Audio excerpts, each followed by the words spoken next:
ఓం నమ శివాయ. అందరికీ నమస్కారం అండి. సోమేశ్వరుని పూజ అయితే నేను ఇలా చేసుకున్నానండి. ఏ పాలతో స్వామివారికి అభిషేకం చేయాలి, లేనివి తెచ్చి అభిషేకం చేయాలి, పూజ చేయాలి అనేసి ఏమీ పరమేశ్వరుడు ఎప్పుడూ చెప్పరండి.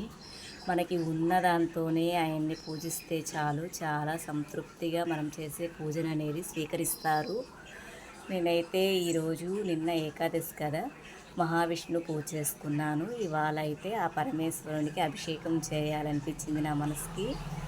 ఫస్ట్ అయితే గంగాభిషేకం చేశానండి. గంగాభిషేకం తరువాత చక్కెరతో చేసుకున్నాను. ఓం నమ శివాయ, ఓం నమ శివాయ అంటూ జపిస్తూ మనం చేసే ప్రతి అర్చన అనేది ఆ స్వామివారి పాదాల చెంత చేరుతుంది. స్వామివారి అనుగ్రహం అనేది మన మీద పరిపూర్ణంగా అయితే ఉంటుందండి. చక్కెర తర్వాత తేనెతో అభిషేకించుకున్నాను. అయితే నాకు అందుబాటులో మామిడి పండు అనేది ఉంది, అందుకని మామిడి పండు జ్యూసీతో స్వామివారికి పండ్ల అభిషేకం చేశాను. అయితే చాలా మనసుకి ఆనందంగా ఉందండి స్వామివారిని ఇలా మన చేతులతో మనం అభిషేకించుకోవడం. ఇంకా గేదె పాలు అనేది అభిషేకానికి ఉపయోగించకూడదట, ఎటువంటి ఫలితం ఉండదు అని పూజారులు అయితే చెప్తారు. ఆవు పాలతో స్వామిని పూజిస్తే మంచి ప్రతిఫలం అనేది మనకి ఇస్తారట.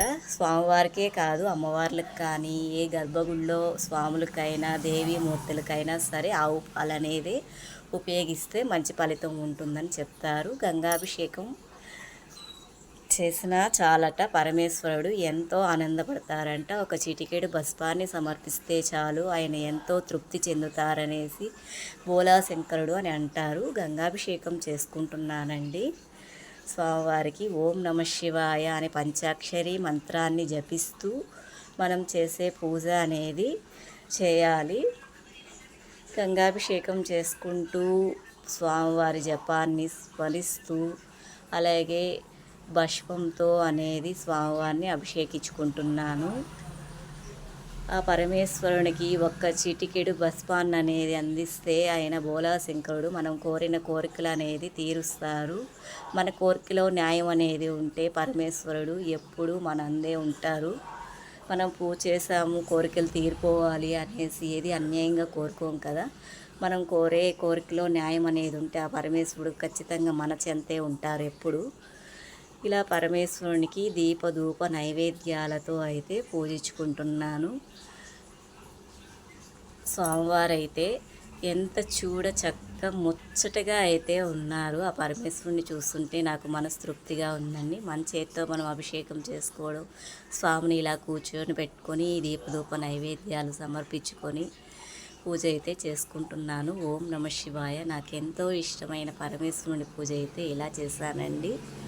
ఓం నమ శివాయ. స్వామివారి ఆశీర్వాదం మనందరిపైన ఉండాలని కోరుకుంటున్నాను.